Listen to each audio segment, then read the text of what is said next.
أعوذ بالله من الشيطان الرجيم من همزه ونفخه ونفثه بسم الله الرحمن الرحيم اليوم أكملت لكم دينكم وأتممت عليكم نعمتي ورضيت لكم الإسلام دينا۔ اس اجلاس میں موجود مدرسۃ العزیزیہ کے محترم ذمہ داران، مدرسۃ العزیزیہ میں زیر تعلیم نونہالان قوم و ملت، اس اجلاس کی زینت بنے سارے ہی بزرگ حضرات اور اس اجلاس میں بیٹھے ہوئے سبھی نوجوان طبقہ، مجھے آپ سے خطاب کرنے کے لیے اس اجلاس کے منتظمین نے جو عنوان دیا ہے وہ ہے دین سے دوری، اسباب اور علاج۔ ہم دین سے کیوں دور ہیں، کیا ریزنز ہیں اور اس کا علاج کیا ہے، یہ مجھے آپ کو آپ کے سامنے رکھنا ہے۔ سب سے پہلی بات جو آپ کے سامنے میں رکھنا چاہوں گا وہ یہ ہے، اللہ کے رسول صلی اللہ علیہ وسلم نے حضرت عبداللہ بن مسعود رضی اللہ تعالیٰ عنہ کو فرمایا تھا کہ تمہارے پاس عنقریب وہ زمانہ آئے گا کہ تمہارے پاس لوگ علم حاصل کرنے کے نیت سے آئیں گے، لہٰذا جب وہ تمہارے پاس علم حاصل کرنے کے نیت سے آئیں تو تم ان کا استقبال ان الفاظ میں کرنا، مرحبا مرحبا بوصیت رسول اللہ صلی اللہ علیہ وسلم، خوش آمدید خوش آمدید، رسول اللہ صلی اللہ علیہ وسلم نے تمہارے بارے میں وصیت فرمائی ہے۔ بالکل انہی الفاظ کے ساتھ میں آپ تمامی حضرات کا استقبال کرتا ہوں، مرحبا مرحبا بوصیت رسول اللہ صلی اللہ علیہ وسلم۔ حضرات، اس زمین پر اللہ رب العالمین کی طرف سے ملنے والی نعمتوں میں سب سے عظیم نعمت دین کی نعمت ہے۔ اس سے بڑی کوئی نعمت نہیں ہو سکتی، اس سے بڑھ کر کوئی کمال نہیں ہو سکتا اور اس سے بڑھ کر کوئی سرمایہ نہیں ہو سکتا۔ سب سے بڑی نعمت دین کی نعمت، اسی لیے اللہ رب العالمین نے سورۃ المائدہ کی اس آیت میں دین کو میری نعمت کہا، الیوم اکملت لکم دینکم، میں نے تمہارے دین کو مکمل کیا، واتممت علیکم نعمتی، اور میں نے اپنی نعمت کو مکمل کر دیا۔ اللہ نے دین کو اپنی نعمت کہا، ورضیت لکم الاسلام دینا، اور بحیثیت دین تمہارے لیے میں اسلام سے راضی ہو گیا۔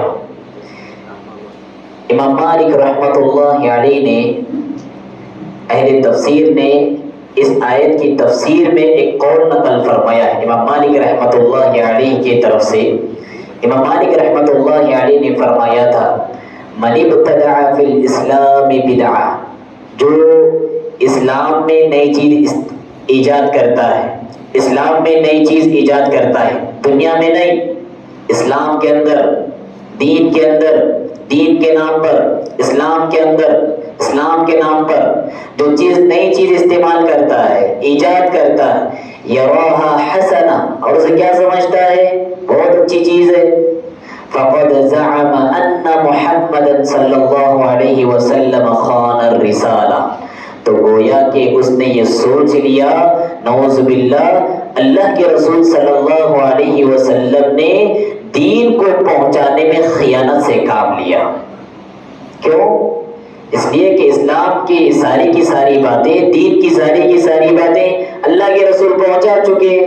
اب یہ شخص جب دین میں نیا کام ایجاد کر رہا ہے تو گویا کہ اس کی یہ تھنکنگ بنی ہوئی ہے، اللہ کے رسول شاید اس پہلو کو پہنچانا بھول گئے، اللہ کے رسول شاید اس پہلو کو پہنچانے سے قاصر رہ گئے، یا اس پہلو کے متعلق اللہ کے رسول کو معلوم نہیں تھا، مجھے معلوم ہے، دیکھو میں ایجاد کر رہا ہوں، تمہارے سامنے رکھ رہا ہوں، ایسا وہ دعویٰ کر رہا ہے اور ایسا وہ سوچ رہا ہے۔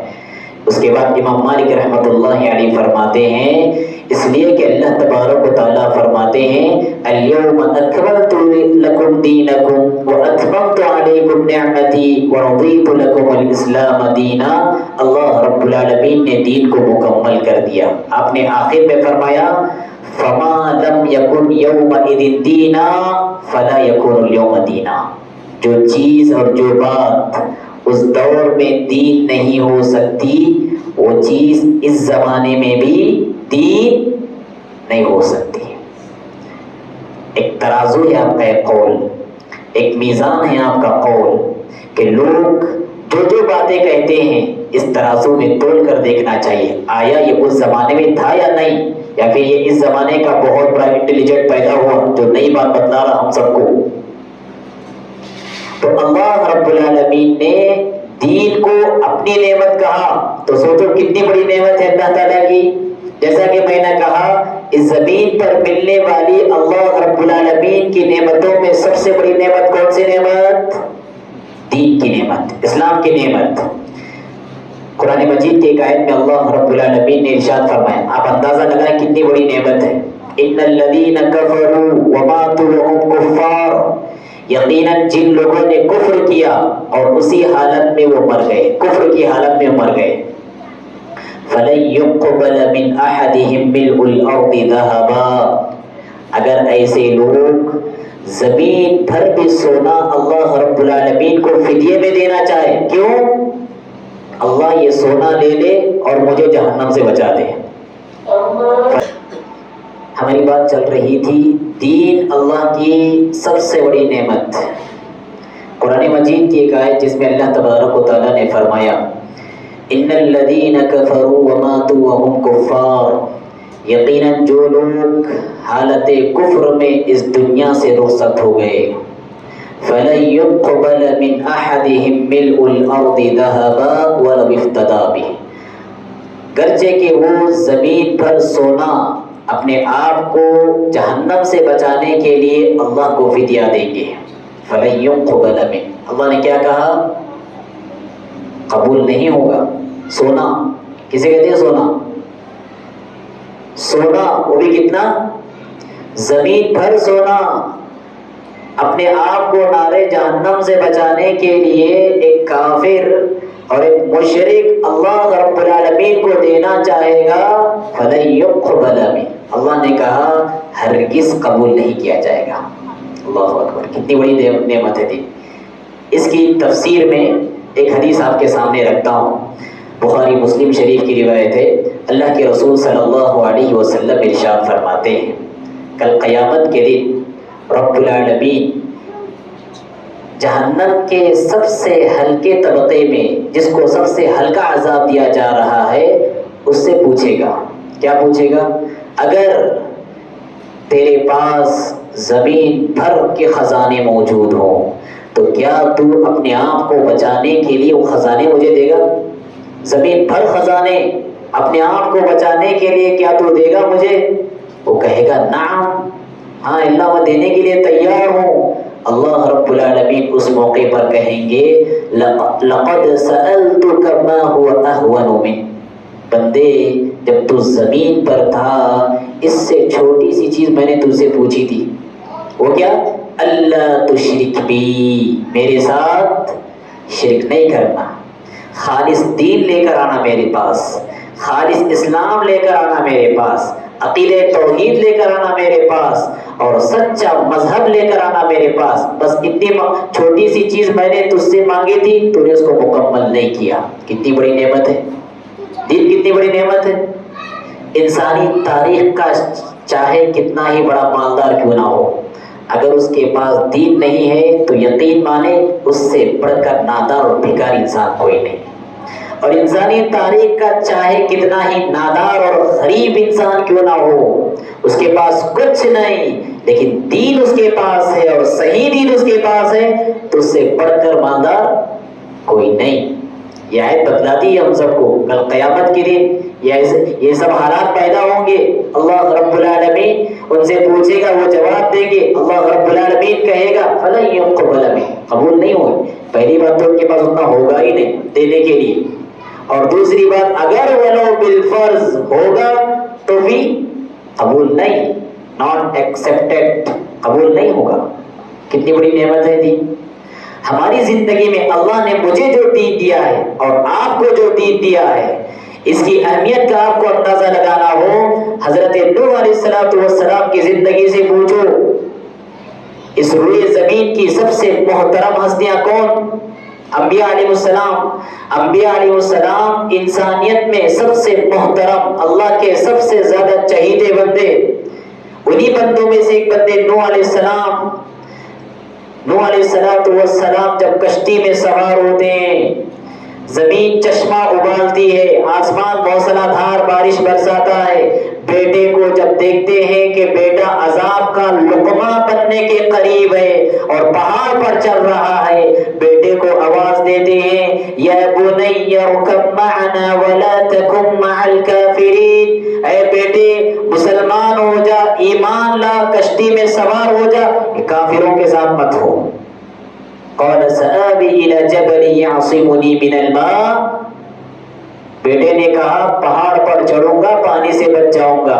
نوح علیہ السلام نے کہا لا عاصم اليوم من امر اللہ، آج تجھے اللہ کے عذاب سے کوئی نہیں بچا سکتا۔ اللہ اکبر۔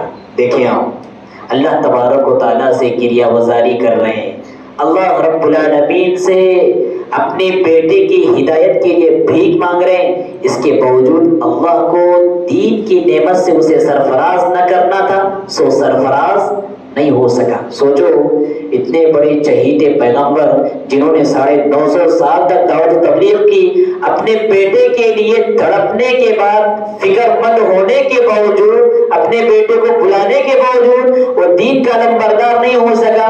اللہ نے بن مانگے ہی مجھے اور آپ کو دینداری دی، تو سوچو میں اللہ کے کتنے چہیتے بندے، کتنی بڑی نعمت ہے یہ ہمارے پاس۔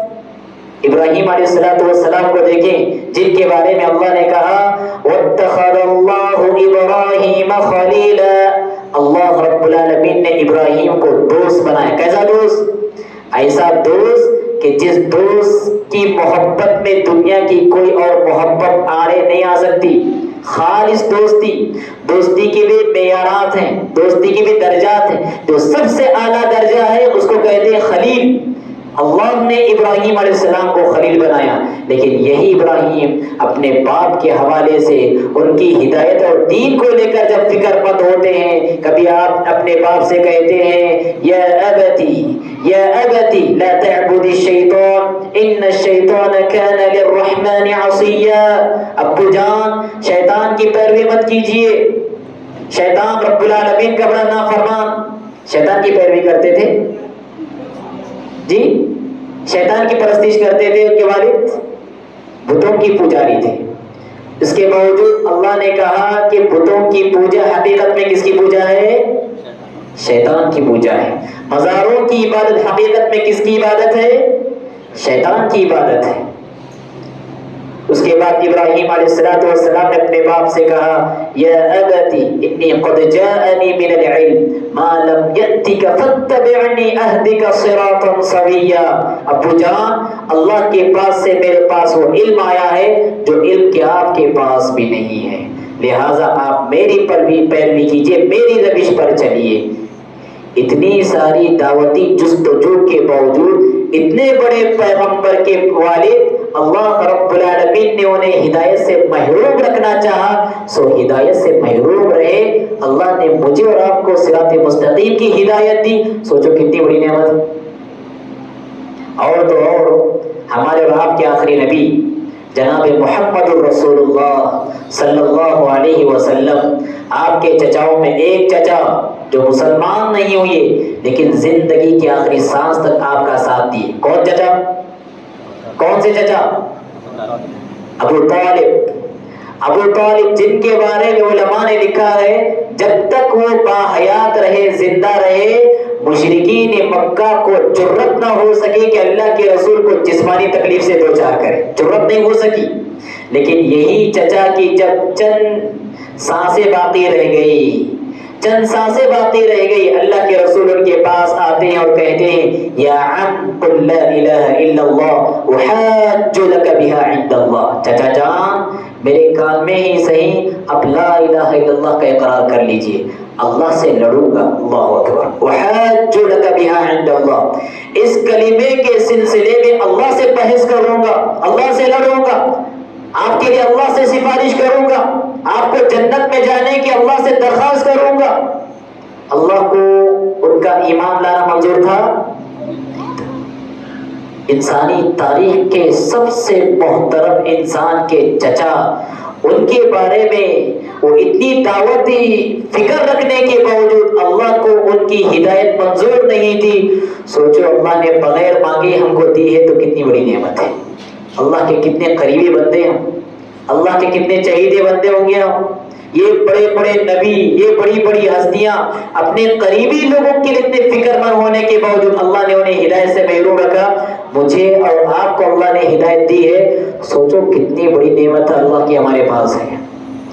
تو یہ چند نکات تھے جو اس بات پر دلالت کر رہے تھے دین اللہ کی سب سے بڑی نعمت۔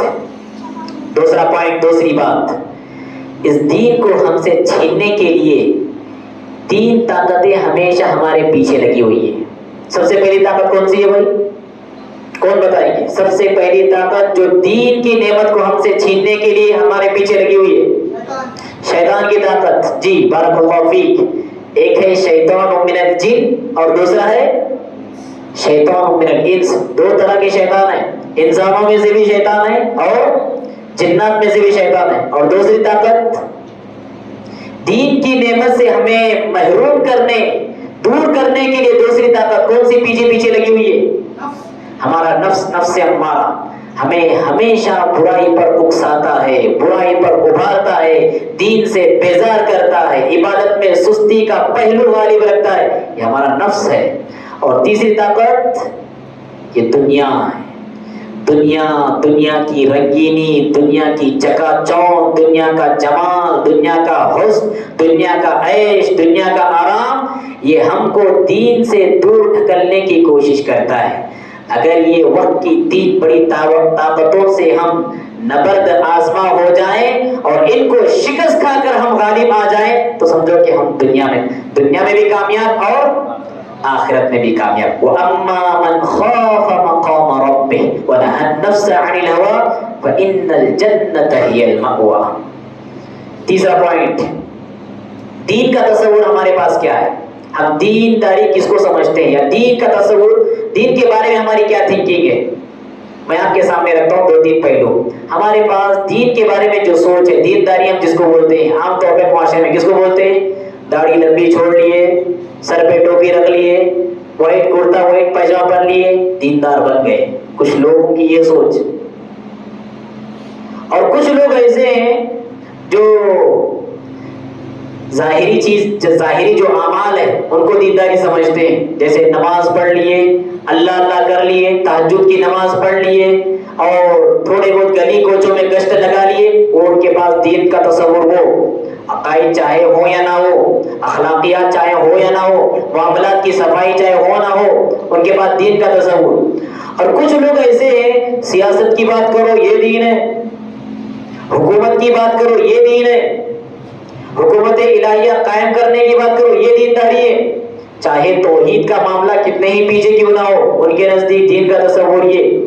اور کچھ لوگ ایسے ہیں جو اللہ کے رسول کی شخصیت سے جو چیزیں جڑی ہوئی ہیں اس کو اپنانے کو دینداری سمجھتے ہیں، جیسے اللہ کے رسول کے گیسو، آپ کے جو زلفیں تھے وہ زلفیں اپنائیں گے، یہ دینداری ہے۔ اللہ کے رسول کی طرح شملہ پہنیں گے، عمامہ پہنیں گے، یہ دینداری ہے جی۔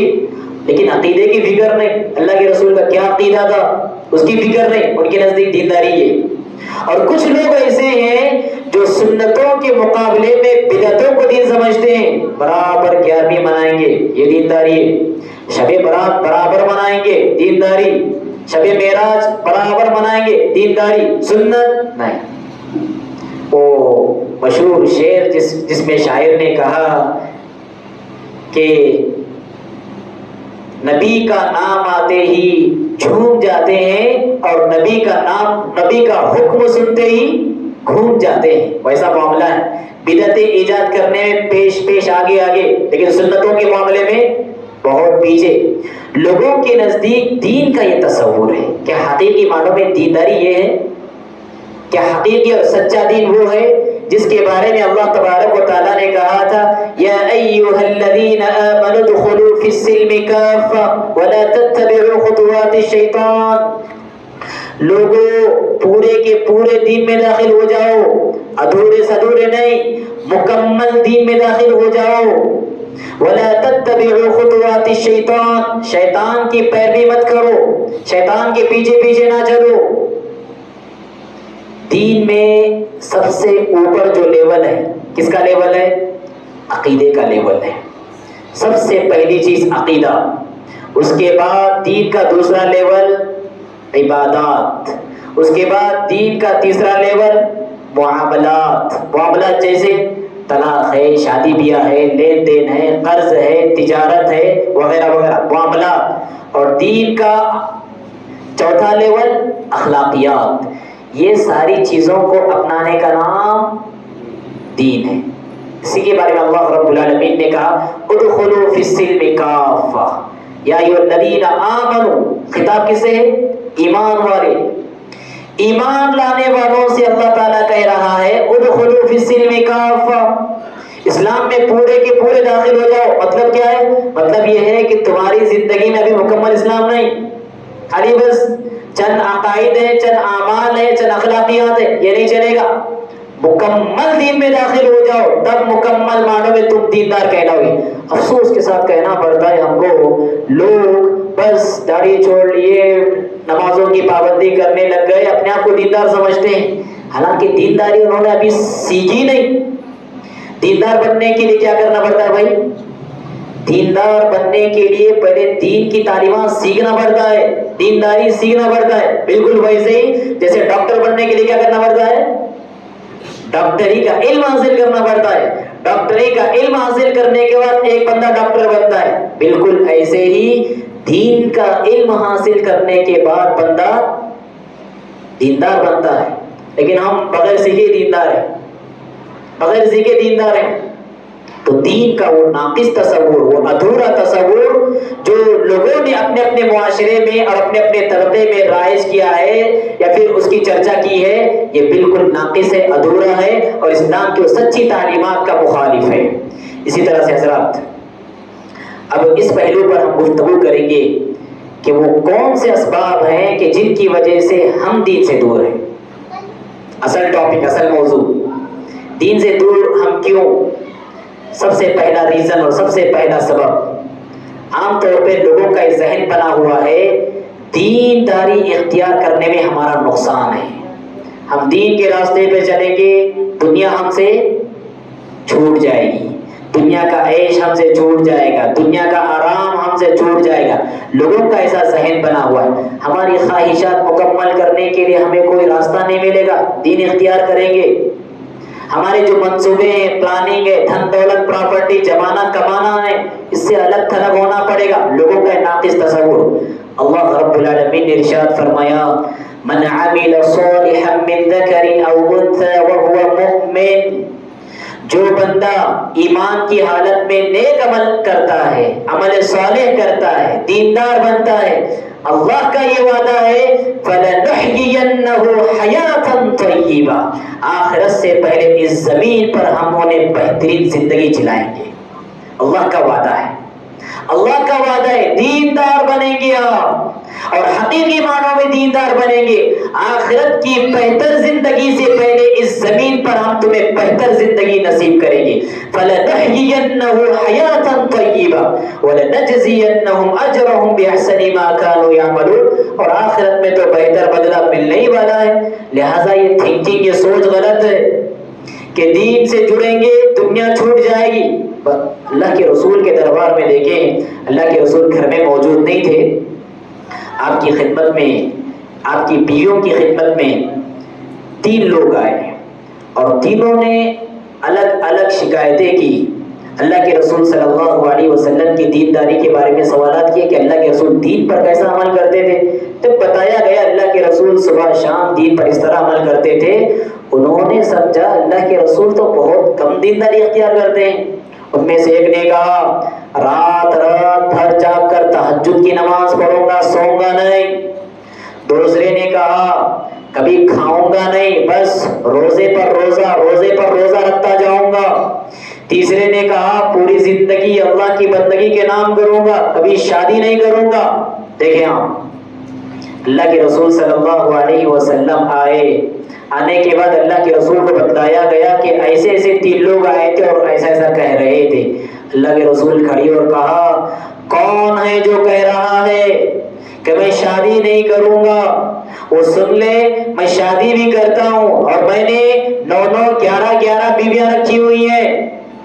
کون ہے جو کہہ رہا ہے کہ رات رات جاگ کر تہجد کی نماز پڑھوں گا، سوؤں گا نہیں؟ وہ سن لے، میں رات میں جاگتا بھی ہوں، رات میں سوتا بھی ہوں۔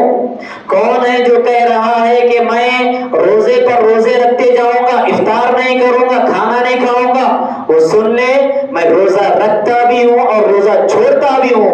فمن رغب عن سنتی فلیس منی، فمن رغب عن سنتی فلیس منی، جو میرے اس طریقے سے انحراف اختیار کیا، جو میرے اس طریقے سے انحراف اختیار کر لیتا ہے، روگردانی کرتا ہے، فلیس منی، وہ مجھ میں سے نہیں۔ کیا بات معلوم ہوئی؟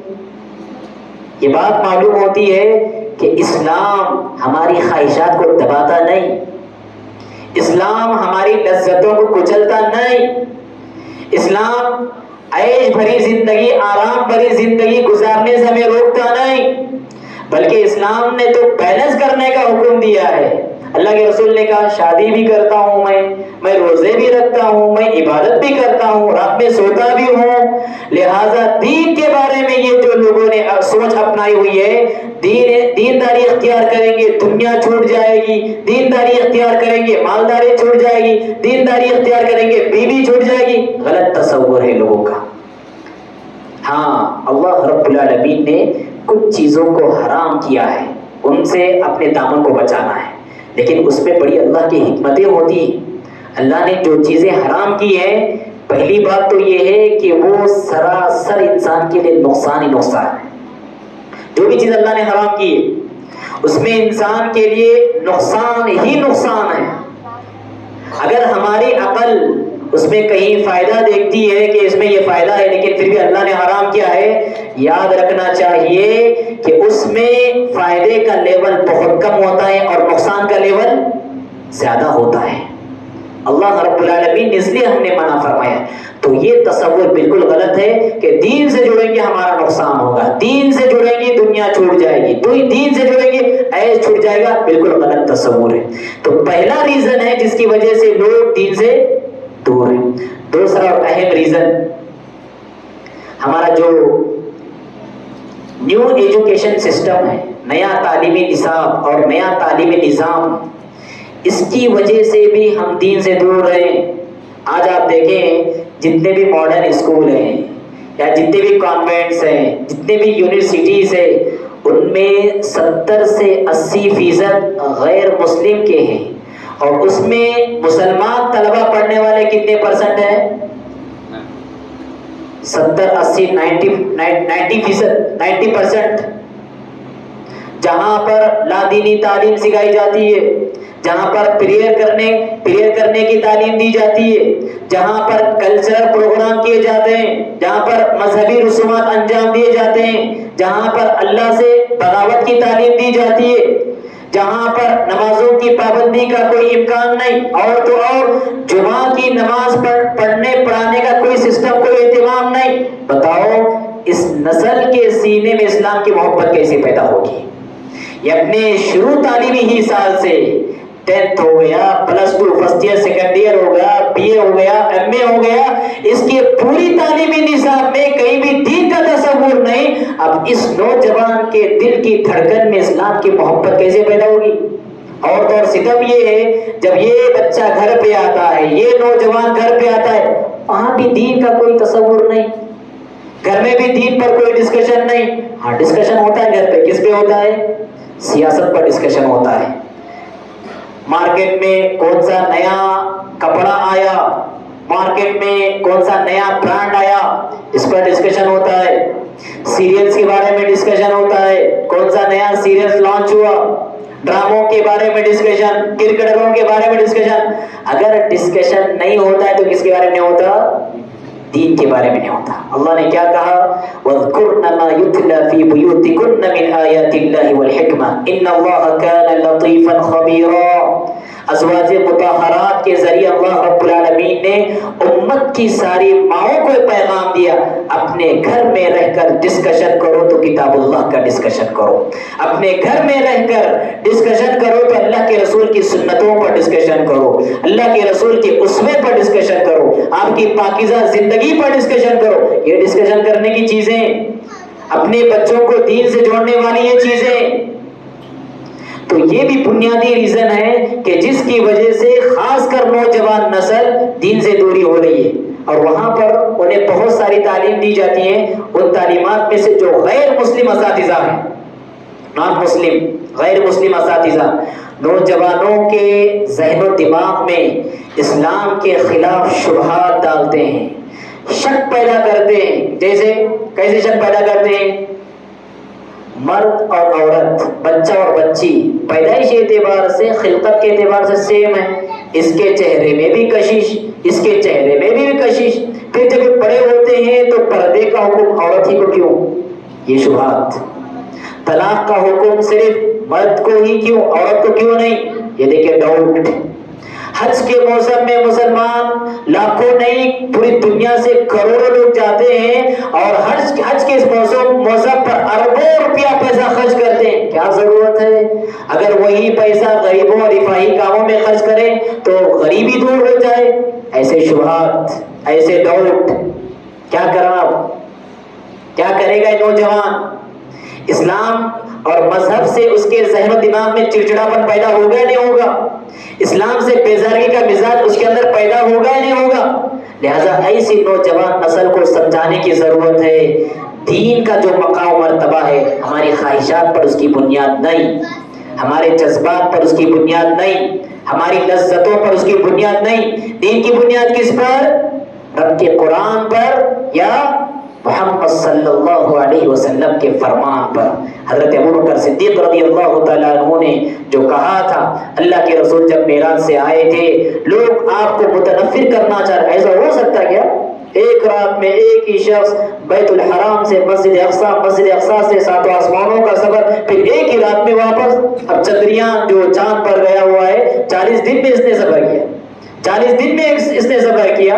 اس زمانے میں لوگوں نے شبہ اٹھایا، ایک دن میں ایسا ہو سکتا کیا کہ ایک ہی دن میں ایک شخص بیت الحرام سے جا رہا ہے فلسطین مقام شام پر، 2 مہینے کا سفر تقریباً ایک دن میں، ایک رات میں، اور وہاں سے ساتوں آسمانوں کی سے ایک ہی دن میں واپس، ایک ہی رات میں واپسی. ایسا ہو سکتا ہے کیا؟ ابوبکر صدیق رضی اللہ تعالیٰ عنہ کا ایسا تو نہیں ہو سکتا. تو ان کو اچھا چانس مل گیا. اب چلو محمد کے خلاف ابو بکر کے سینے میں دشمنی پیدا کریں گے. چھٹتے ہی انہوں نے کہا یہ کسی اور کا کہنا نہیں بلکہ تمہارے ساتھی محمد کا کہنا ہے. ابو بکر نے کہا اگر یہ بات محمد عربی صلی اللہ علیہ وسلم نے کی ہے تو سب سے پہلے میں آپ پر ایمان لاتا اور آپ کی تصدیق کرتا ہوں. صدیق، اللہ کے رسول نے جو آپ کو ٹائٹل دیا صدیق کیوں دیا؟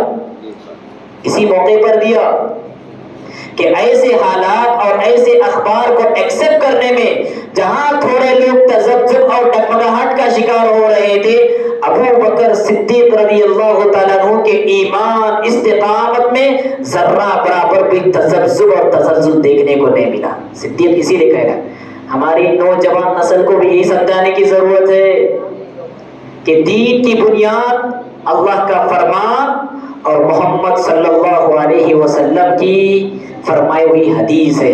ہماری خواہشات نہیں، ہماری عقل نہیں، ہمارے جذبات نہیں، ہماری لذتیں نہیں.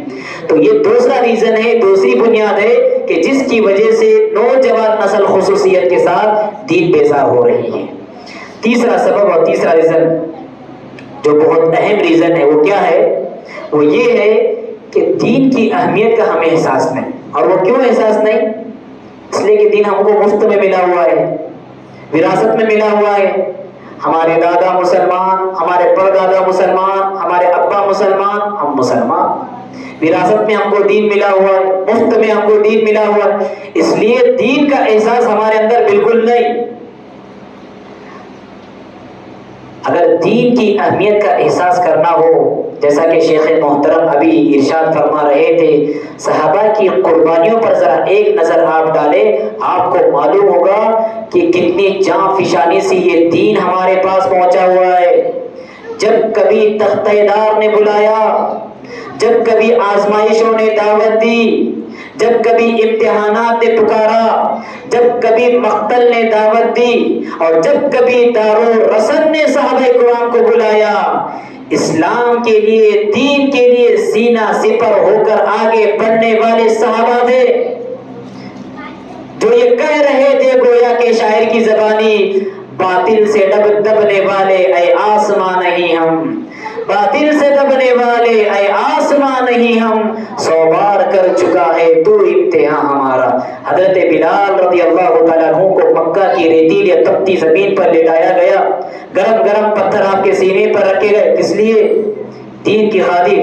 مائی سمیہ رضی اللہ تعالیٰ عنہ کے شرمگاہ میں نیزہ مار کر انہیں شہید کیا گیا، کس لیے؟ دین کی خاطر۔ حضرت خباب بن ارت رضی اللہ تعالیٰ عنہ کو آگ کے دہکتے ہوئے شعلوں پر لٹایا گیا، ان کے جسم سے نکلنے والی پشش سے آگ کے دہکتے ہوئے شعلے تو ٹھنڈے ہو گئے، لیکن ان کے ایمانی شعلوں کو کوئی ٹھنڈا نہیں کر سکتا۔ یہ کس لیے دی گئی؟ یہ اذیت دین کے نام پر دی گئی۔ حضرت صہیب رومی رضی اللہ تعالیٰ مکہ کے معاشرے مکہ کا کروڑ پتی انسان، جس نے اپنے کروڑوں کی پراپرٹی قربان کی، کس لیے؟ دین کے لیے قربانی دی ہے۔ یہ دین کے لیے انہوں نے جو قربانیاں پیش کی ہے، اس کی اہمیت کا اگر ہمیں احساس ہو تو ہم میں پتہ چلتا ہے کہ دین کا عظمت کیا ہوتی ہے اور دین کی اہمیت کیا ہوتی ہے۔ جن ماؤں نے اسلام کے لیے اپنے جگر گوشوں کی قربانیاں دی ہیں، ان ماؤں کو پتہ ہوتا ہے کہ دین کے لیے مر مٹنے کا نام کیا ہوتا ہے۔ جن باپوں نے دین کے لیے اپنے جوانوں کی قربانیاں دی ہیں، ان باپوں کو معلوم ہوتا ہے کہ دین کی عظمت کیا ہوتی ہے۔ ہم نے تو دین کے لیے کچھ قربانی نہیں دی، بلکہ ہم نے تو دین کی قربانی دی۔ اللہ اکبر۔ ہم نے کس کی قربانی دی ہوئی؟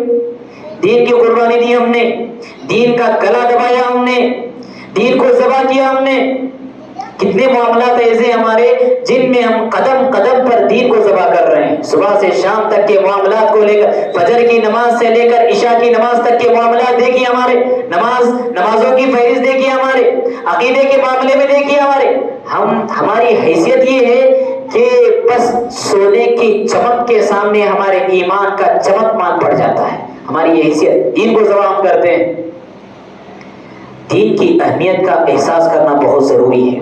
دیندار بننے کے لیے، دین سے جڑنے کے لیے، دین بیزاری کا مزاج ختم کرنے کے لیے اسلاف کی قربانیوں کی فہرست کو ہماری نگاہوں میں رہنا چاہیے، تب جا کے ہمیں دین کا احساس ہوگا۔ تو ایک ریزن یہ بھی ہے کہ دین کی اہمیت کا احساس ہمیں نہیں، احساس پیدا کرنے کی ضرورت ہے۔ اسی طرح سے اہم ریزن ایک یہ بھی ہے کہ خاندان کی خاتون دین سے دور ہے، جس کی وجہ سے خاندان دین سے دور ہے۔ معاشرے کی خاتون دین سے دور ہے، جس کی وجہ سے معاشرہ دین سے دور ہے۔ سماج کی صنف نازک اور خاتون دین بیزار ہے، جس کی وجہ سے سماج بھی دین بیزار ہے۔ یاد رکھیں، جس خاندان کی خاتون دیندار ہوتی ہے وہ خاندان دیندار ہوتا ہے۔ جس معاشرے کی خاتون دیندار ہو وہ معاشرہ دیندار، جس سماج کی خاتون دیندار ہو وہ سماج دیندار، جس شہر کی خاتون دیندار ہو وہ شہر مثالی شہر، جس بستی کی خاتون دیندار ہو وہ بستی اپنی مثال آپ ہوتی ہے۔ آپ دیکھیں، خاتون دین سے دور ہوئی، اس کے کتنے بھیانک نتائج ہو رہے ہیں۔ برقع پوش خواتین کو آپ مزاروں پر دیکھیں گے، برقع پہنی ہوئی خاتون کو آپ درگاہوں پر دیکھیں گے، برقع پہنی ہوئی خاتون کو آپ مندروں پر دیکھیں گے، برقع پہنی ہوئی خواتین کو آپ چرچوں پر دیکھیں گے۔ یہ کیوں؟ یہ دین سے دوری کا نتیجہ ہے، دین سے دوری کا نتیجہ ہے۔ اگر خاتون کے اندر دین آ جائے، خاتون انقلاب برپا کر دیتی ہے۔ یہ بات یاد رکھیں آپ۔ خاتون اس وقت صنف نازک جسے ہم کہتے ہیں، خاتون کو کیا کہتے ہیں؟ صنف نازک کہتے ہیں۔ اسی صنف نازک کے اندر اگر دینداری آ جائے تو پھر یہی صنف نازک نہیں رہتی، بلکہ بڑا انقلاب برپا پیدا کرتی ہے۔ قرآن مجید میں اللہ رب العالمین نے فرعون کی بیوی کا تذکرہ فرمایا۔ فرعون انسانی تاریخ کا سب سے سفاک انسان، انسانی تاریخ کا جو سب سے بڑا خون ریز اور سب سے بڑا قاتل انسان، اور اس کے محل میں پلنے والی اس کی بیوی آسیہ علیہ السلام دیندار جب بن گئی، فرعون نے کیا کیا؟ بڑا پتھر منگایا اور اس کے سر پر کچلنا چاہا۔ وہ خاتون اس دم رب العالمین سے دعا کر رہی تھی اور کہہ رہی تھی رب ابن لی عندک بیتا فی الجنہ ونجنی من فرعون وعملی ونجنی من القوم الظالمین۔ اے پروردگار، میں نے تیرے دین کی خاطر فرعون کو قربان کیا، فرعون کے محل کو قربان کیا، فرعون کے عیش و آرام کو قربان کیا، لہذا اس محل کے مقابلے میں مجھے تو اپنے پاس جنت میں محل عطا فرمانا۔ وقت کے سب سے بڑے طوفان سے ٹکر لینے والی خاتون یہ دیندار خاتون ہے۔ خاتون کے اندر جب دینداری پیدا ہوتی ہے، خاتون اس زمین پر انقلاب برپا پیدا کرتی ہے۔ لیکن نتیجہ کیا نکلا؟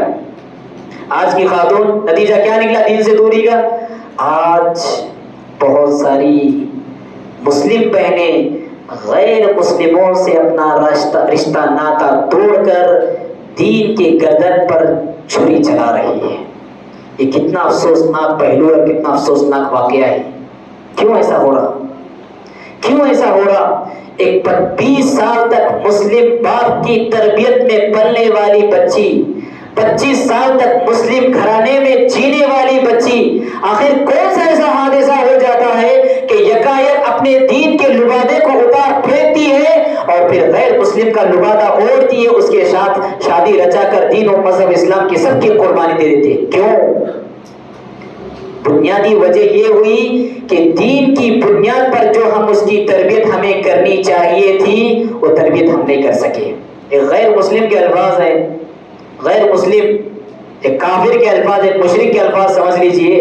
اللہ کے رسول صلی اللہ علیہ وسلم کے زمانے کی ہوئی، اس نے جب دیکھا کہ اللہ کے رسول کا چرچا 4 دانگے عالم میں ہو رہا ہے تو اس نے ابو سفیان کو بلایا رضی اللہ عنہ۔ ابھی اس وقت مسلمان نہیں ہوئے تھے آپ، اس نے بلایا اور پوچھا، بہت سارے سوالات کیے۔ اس میں سے ایک سوال اس نے یہ کیا، ہرقل جس کا نام تھا، ہرقل نے ابو سفیان سے سوال کیا، کیا ایسا ہوتا ہے کہ محمد کے دین میں جو ایک مرتبہ داخل ہو پھر کیا وہ باہر نکلتا ہے؟ ابو سفیان نے کہا اب تک تو ایسا نہیں ہوا، اب تک تو ایسا نہیں ہوا کہ جو دین میں داخل ہوا ہو باہر نکلا ہو، ایسا نہیں ہوا۔ اب سنیے وہ غیر مسلم کے تاثرات۔ اس نے کہا كذلك الإيمان إذا خالطت بشاشته القلوب، ایمان کی یہی چاشنی ہے، ایمان کی یہی لذت ہے، جب دلوں کی جڑوں میں وہ داخل ہو جاتا ہے انسان جان سے جاتا ہے لیکن دین سے نہیں جاتا۔ غیر مسلم کے تاثرات، یہ جو ایمان کو مضبوط کرنے والی چیزیں ہیں، دینی تعلیم سے جوڑنا، اسلامی تربیت کرنا، گھر میں اسلامی ماحول بنانا، صبح شام مکتب کا انتظام کرنا، قدم قدم پر دینی مدارس کا جال بچھانا، اس پہلو کو نظر انداز کرنے کی وجہ سے آج بہت ساری مسلم بچیاں غیر مسلموں کے ساتھ شادی رچا رہی ہیں۔ تو ہم دین سے دور ہیں۔ کیوں دور ہیں؟ ہماری گھر کی خاتون دین سے دور ہیں، ہماری گھر کی خاتون دین سے دور ہے۔ گھر کی خاتون کو دینی ترقی کی راہیں اس کے لیے ہموار کریں۔ گھر میں کیا بناتی ہے، کیا پکاتی ہے، اس کی ہمیں بڑی فکر ہوتی ہے، لیکن وہ خود کیا بنتی ہے، کیسی سنورتی ہے، اس کی ہمیں فکر نہیں۔ دیندار بنتی ہے یا نہیں، اسلام پہ باقی ہے یا نہیں، اسلام اس کی زندگی میں کتنا ہے وہ اس کی فکر نہیں۔ لذیذ کھانے کی ہمیں فکر ہے، مزیدار پکوان کی ہمیں فکر ہے، لیکن ہم کو فکر نہیں ہے تو کس کی نہیں ہے؟ دین کی فکر نہیں ہے۔ لہٰذا خاتون کو دیندار بنانے کی کوشش کریں۔ اسی طرح سے اس کے ریزنز میں سے ایک اہم ریزن یہ بھی ہے، لوگ کیا کہیں گے۔ جی بہت سارے لوگ جو اسلامی تعلیمات پر عمل نہیں کرتے، دینداری نہیں اپناتے، کیوں نہیں اپناتے؟ لوگ کیا کہیں گے۔ بھئی داڑھی آپ کیوں چھیلتے ہیں، کیوں شیو کرتے ہیں؟ بھائی میں کمپنی میں جاب کرتا ہوں، وہاں پر ایک سے ایک اسمارٹ بچے ہیں اور بڑی بڑی کاروں سے نکلتے ہیں، بہت خوبصورت دکھتے ہیں، کلین شیو رہتے ہیں، اب ان کے درمیان رہنا میرے لیے شرمندگی کا باعث ہو رہا ہے، اس لیے میں داڑھی کی قربانی دیتا ہوں۔ لوگ کیا کہیں گے؟ آپ جہیز کیوں نہیں لیتے؟ جہیز کیوں نہیں لیا ابھی آپ نے؟ بھائی اگر جہیز میں نہ لوں تو لوگ کیا کہیں گے؟ والدین کیا کہیں گے؟ بھائی کیا کہیں گے؟ بہن کیا کہیں گے؟ سونے کی ڈیمانڈ کیوں نہیں کیا؟ گاڑی کی ڈیمانڈ کیوں نہیں کیا؟ بنگلے کی ڈیمانڈ کیوں نہیں کیا؟ زمین کی ڈیمانڈ کیوں نہیں کیا؟ پراپرٹی کی ڈیمانڈ کیوں نہیں کیا؟ میں جہیز لے رہا ہوں، کیوں لے رہا ہوں؟ لوگ کیا کہیں گے؟ یہ مزاج میں پینٹ ٹکنے سے نیچے رکھتا ہوں، کیوں رکھتا ہوں بھائی؟ اس لیے کہ میرے کالج میں پورے دوست احباب ایسے، اور اسکول کا ڈریس بھی ایسا ہے کہ سب نیچے رکھتے ہیں، اب مجھے اوپر رکھنے شرم آتی ہے، لوگ کیا کہیں گے؟ اس کو فکر ہے لوگ کیا کہیں گے، یہ فکر نہیں کہ اللہ کیا کہے گا۔ اللہ کے رسول صلی اللہ علیہ وسلم نے فرمایا، ترمذی شریف کی صحیح روایت ہے، استحیوا من اللہ حق الحیاء، لوگوں سے مت شرماؤ، اللہ سے شرماؤ۔ لوگ کیا کہیں گے اس کی چندہ فکر مت کرو، اس بات کی فکر کرو کہ اللہ کو کیا منہ دکھاؤں گا۔ استحیوا من اللہ حق الحیاء، لوگوں اللہ سے شرم و حیا کرو، اللہ سے حیا کرو۔ صحابہ نے پوچھا، اللہ کے رسول انا لنستحیی والحمد للہ، ہم اللہ سے شرم و حیا کرتے ہیں، اللہ کی تعریف ہے، الحمدللہ۔ اللہ کے رسول نے کہا، ولیس ذلک، بات میں یہ نہیں کہنا چاہتا، بات دراصل یہ نہیں ہے، بات دراصل یہ ہے، الاستحیاء من اللہ ان تحفظ الرأس وما وعى، اپنے سر کی حفاظت کرو اور سر سے جتنی چیزیں جڑی ہوئی ہیں اس کی حفاظت کرو۔ کیا مطلب؟ سر کی حفاظت کرو، سر میں دماغ ہے، دماغ میں بری خواہشات آئیں گے، بری خواہشات کو اوائڈ کرو۔ سر میں آنکھ ہے، یہ آنکھ آپ کو گناہ کی طرف اٹھنے کے لیے آمادہ کرے گی، اس کو روکو۔ سر میں کان ہے، میوزک سننے کے لیے، بے حیائی کی باتیں سننے کے لیے یہ للچائے گی، اس کو اوائڈ کرو۔ زبان ہے، زبان غلط بولنے کے لیے، جھوٹی گواہی دینے کے لیے، لوگوں کو دھوکہ دینے کے لیے کھلے گی، اوائڈ کرو۔ ان تحفظ الرأس وما وعى، اپنے سر کی حفاظت کرو۔ والبطن وما حوى، اپنے پیٹ کی حفاظت کرو اور پیٹ سے جتنے بھی چیز جڑے ہوئی ہیں ان کی حفاظت کرو۔ حرام لقمہ تمہارے پاس چل کر آئے گا، ناجائز ایپس کے ذریعے تمہارے پاس روزی کے معاملات آئیں گے، اوائڈ کرو، پیٹ کی حفاظت کرو۔ ومن ترک زینت الدنیا ومن ترک الدنیا ترک زینت الآخرہ، اور جو انسان دنیا بیزاری اختیار کرتا ہے، حقیقی معنوں میں دنیا سے بیزارگی، دنیا کی زینت سے اپنے آپ کو بچانے والا انسان، فقط استحیا من اللہ، یہ اللہ سے شرم کرنے والا انسان ہے، یہ اللہ سے حیا کرنے والا انسان ہے، یہ اللہ کیا کہے گا اس کی فکر کرنے والا انسان ہے۔ لہذا ہمیں کس بات کی فکر ہونا چاہیے؟ اللہ کیا کہے گا، اللہ کو کیا منہ دکھاؤں گا، اللہ کے سامنے کیا جواب دوں گا، اس بات کی ہمیں فکر ہونا چاہیے۔ اس بات کی فکر نہیں کہ لوگ کیا کہیں گے لوگ۔ آپ بالآخر کرتے کرتے لوگوں کو خوش کرتے کرتے مر جائیں گے، بالآخر لوگ کیا کہیں گے؟ قبر میں آپ کے ساتھ آئیں گے لوگ، حشر کی عدالت میں جب آپ ہوگا، آپ کا پروردگار ہوگا، آپ سے پروردگار سوال کرے گا، آپ کو جواب دینا ہوگا، لوگ آئیں گے بچانے کے لیے۔ جہنم میں فرشتے کھینچ کر لے جا رہے ہوں گے، لوگ آئیں گے بچانے کے لیے۔ پھر جب آخرت کی زندگی میں لوگ کام نہیں آنے والے تو پھر دنیاوی زندگی میں لوگوں کی فکر کیوں؟ استحیوا من اللہ، اللہ سے شرم و حیا کرو، اللہ رب العالمین کے تعلق سے یہ احساس پیدا کرو کہ اللہ کو منہ دکھانا ہے۔ تو حضرات یہ ریزنز تھے کہ جس کی وجہ سے ہم سب دین سے دور ہیں۔ اگر یہ چیزیں ہماری زندگی سے ہٹ جائیں تو ہم دیندار ہیں، ہماری ہر طرح کی عزت، ہماری ہر طرح کی سربلندی اللہ نے کس میں رکھی؟ دین میں رکھی۔ ہمارا ایمان ہے، ہمارا عقیدہ ہے، دین سے جڑنے میں ہماری سربلندی ہے، دین سے جڑنے میں ہمارا وقار ہے، دین سے جڑنے میں ہمارا احترام ہے۔ دین سے جب ہم دور، صحابہ کرام کی زندگی کو دیکھیں آپ، کیا تھا صحابہ کرام کی زندگی میں؟